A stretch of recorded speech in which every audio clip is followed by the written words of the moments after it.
ఆ రోజు 2/3 రాలేదు కదా, ముందు వచ్చిన వాళ్ళకి ఇచ్చేసుకున్నావు. అది తప్పు కదా, తప్పుడు సంప్రదాయం కదా.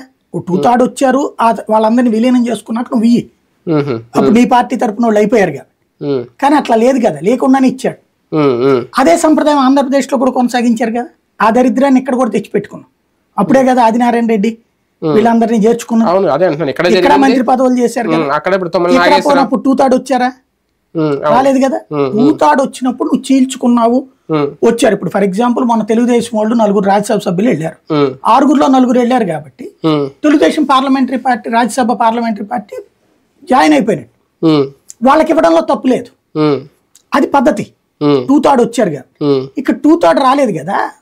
2-3 వచ్చినప్పుడు వాళ్ళని తీసేసుకుని నువ్వు ఇచ్చేయడం అంటే సంప్రదాయం కాదు, అది చట్టబద్ధంగా తప్పు. స్పీకర్లు మనోళ్ళు కాబట్టి కాపాడుకొచ్చాం. ఈ దరిద్రం ఎప్పటి నుంచి పుట్టిందంటే రాష్ట్ర విభజన టైంలో నుంచి పుట్టుకొచ్చింది.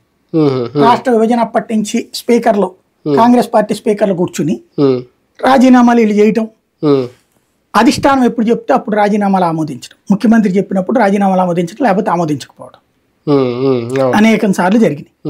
అక్కడే మొట్టమొదటిసారి అనైతిక ప్రమాణాలు ఆరంభమైనవి. ఇప్పుడు అనైతిక ప్రమాణం నైతికమైపోయింది. ఇప్పుడు మరీ దిగజార్చి చేయడం, పిఎస్సి